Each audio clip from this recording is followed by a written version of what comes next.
Waves by C. Don McCallum, Chapter 7. Mia heard her mother's cries as she got closer to the tent. The villagers were already out working. She must have slept in the wilderness all through the calling of names at the fountain. She pulled back the tent flap and light poured into where her mother lay on the ground weeping. Mia! Seema cried, running to her daughter. Mia couldn't remember the last time her mother had hugged her, and she'd never held her with such force. We thought you'd been swallowed in the night. This was not merely a crying woman. This was someone who thought her greatest fear had come true this morning. She thought she was the last. But clutching her daughter in the doorway, she was alive again. What happened? Where were you? Seema asked, gasping. I slept outside. Seema's eyes hungered to hear more of the story, but Mia stopped herself from telling the rest. How could she explain to her mother when she didn't understand it herself? Mia could tell her mother about sleeping on the burial mounds. She could tell her about the wolf. She could tell her about Gerlain's lies. But there were no words she could say that would make her or her mother feel better. There was only one thing she could do that would change anything. Without taking her eyes off her mother's, Mia slid the storybook out of her belt and handed it to her. Seema was as quiet as a tree waiting for a breeze. Her hands closed around the book like a flower saying good night to the setting sun. Reverence filled her. You found it, Seema whispered. At first the words stuck in Mia's throat. Then something inside her, something that had weighed on ever since she took the storybook, freed her confession. No, she said. I stole it. A few days before Perla was swallowed by the world. Seema didn't appear to hear her as she opened the book, gently flipping its ancient pages. She didn't notice Mia's chest heaving with unleashed sobbing. It's my fault, she cried. The world took Perla because I stole the storybook. Seema's eyes tore themselves from the book. Don't say that, her mother snapped. No one knows why the world is doing this. Her mother's words couldn't comfort her, though. There has to be some reason for all of this, Mia cried, falling into her mother's arms. She felt the book against her back, held in her mother's strong hands. An image of Simeon flashed through Mia's mind. She saw the sea, then saw her village shrinking behind her. She saw the old repairman with his heavy bag. She imagined herself being the youngest child in the house, the one who found her way out of the blizzard-damaged house. She saw herself following him. Mia was back in the tent, her mother's warmth protecting her from anything that might fall her way.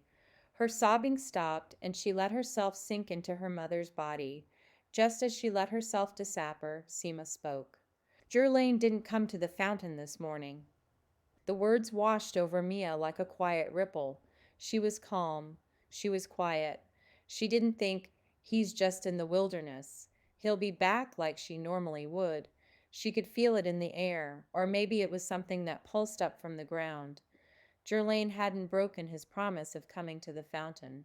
Gerlain was gone because the world had stolen him in the night. She knew it. The villagers were quiet as Seema spoke. She was drawn to the book in the night. Lie, Mia thought. That's a lie. Don't do it, Mother. Don't start another lie. How did you know where to find it, Mia? Mencha asked. Faces turned to see what she would say. They wanted to hear the story that brought back their dear storybook. Mia wondered if this was what Perla felt like when she would tell a story. Then she realized it couldn't be. Her sister told the truth, and all she could say now was lies. She was silent. She was sleepwalking, Seema said. Mia couldn't believe how easily her mother lied. She said she found it in the rubble of the old school. Mencha turned the book in her hands, examining the smooth brown surface. It's not dusty. Well, she was sleepwalking. Maybe she didn't remember it right. The important thing is that she found it. We have the storybook again. A murmur rippled through the villagers gathered around the fire. This is a wonderful sign, someone said. It's a lie, Mia thought. Her brain felt like it was expanding in her skull. Maybe it means the quakes are stopping. It doesn't mean anything. We can go back into the field. Of course you can. Idiots. But the mouth is still out there. There is no mouth in the field. Mia felt sick as she watched villagers nod in agreement. They spoke words of hope, but the fear hadn't even begun to leave their eyes. There is no mouth. I stole the book. Wolves got the people who are missing. If you went out into the wilderness, you'd see the bones scattered if you looked for them. Mia didn't know that for sure, but she felt it was true. What other explanation could there be? Her eyes throbbed and she wanted to yell. Gerlain lied. My mother is lying to you now. I lied and I stole.